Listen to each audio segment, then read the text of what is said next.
Hello, small business owner over there.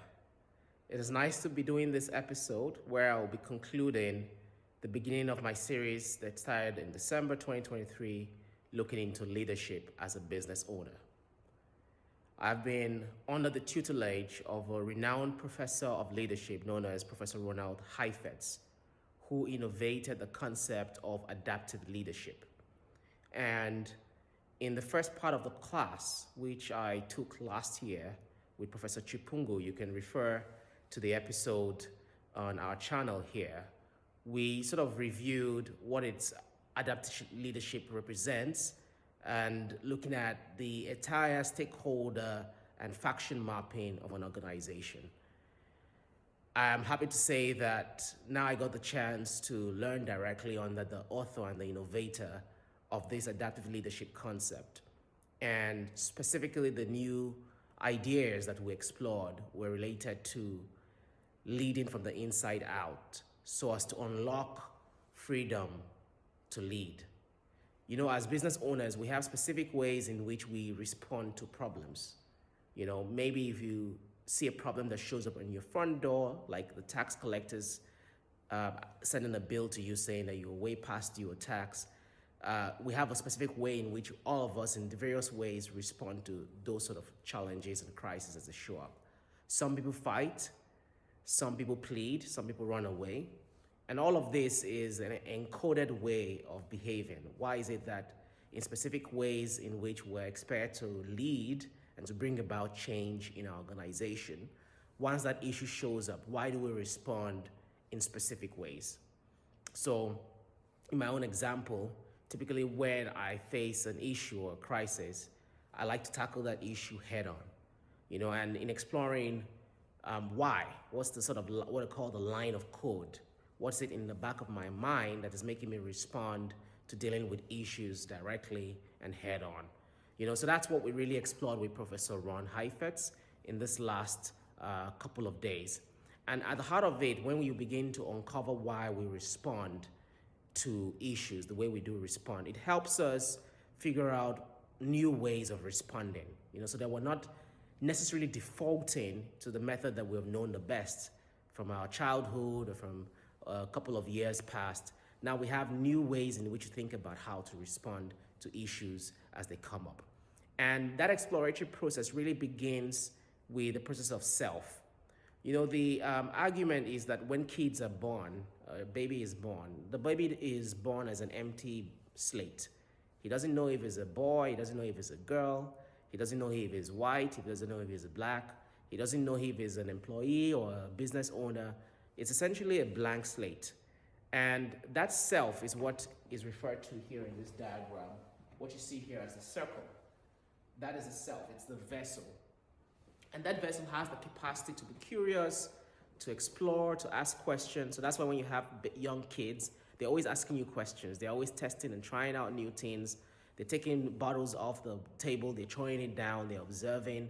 It's a machine in the brain that's just working to learn what's going on in the environment. So that is us, that's the self. And to think about the capacity of the self as a means to exercise curiosity, that is how we define the self under this concept. Obviously, there are other ways to think about the self, but within this concept, the self is the ability to exercise curiosity. Now, as we begin to grow up, our life experiences, what we are taught by society, our parents, now begins to impact on the ability of this vessel, of this self, to be able to ask questions, to be curious. And eventually, that baby that started with a blank slate now develops what is known as an identity. So all these identities is here, you see them as small balls within the vessel. And you notice that there's this one small ball that is sort of sticky or stuck to the self itself. And the reason why some identities are stuck is because we think to a very large extent that identity represents us. So for example, I am a man. I've been told I'm a man since I was born.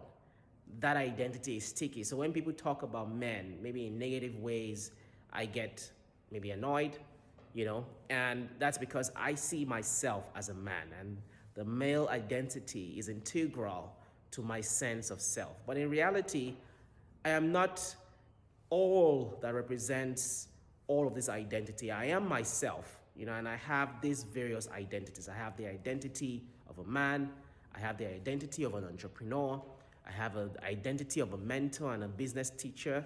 I have all these various identities. They don't necessarily mean that that's myself. I just contain them as various identities within my vessel. So what that means is that by exploring those identities, and the sources of those identities is very important.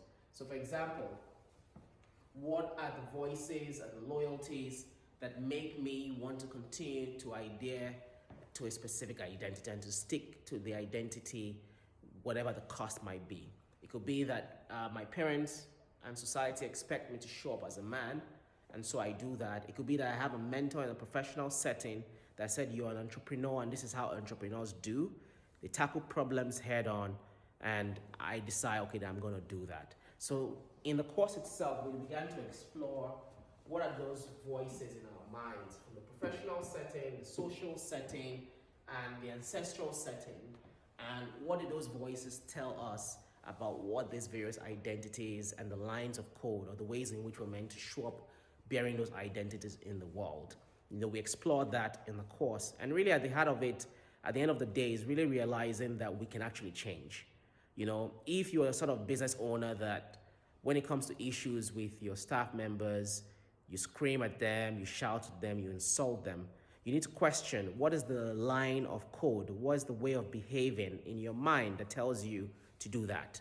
Who did you observe as you were growing up that made you decide that that was the best way to respond to interpersonal issues in your organization? And once you interrogate that and you dig deep into why you respond to certain issues in certain ways, it then gives you the option to begin to think about different ways in which you can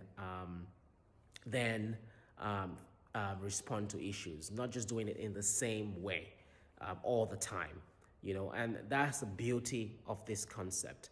So as business leaders, it gives us the opportunity to try out new ways of exercising leadership in our businesses. It gives us new ways of even tackling problems that show up in our businesses. And it gives us the freedom to act without necessarily saying, okay, we're going to stick to this specific way of behaving all the time. And being able to try different ways in leading people, in tackling issues in the organization, would enable your organization to even have much more innovativeness internally and in the way in which you show up at work. And the reason why leadership is so important in business is that a lot of our organization and staff members are looking up to us as business leaders. If you show up in the morning and you're sad and you're cranky and screaming at people, it completely affects the entire productivity of the organization.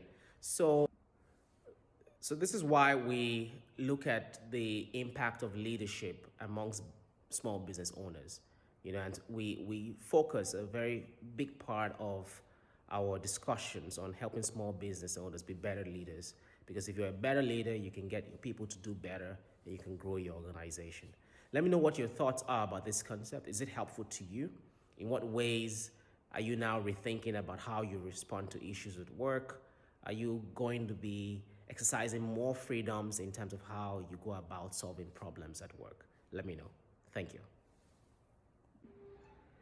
I am Mr. Small Business Africa. If you're a small business owner looking to grow your business this year, talk to RXAll. They are leading providers of financing, software, and business practices that can help you take your business to the next level. Contact them at info@rxall.net or visit their website at www.rxall.net.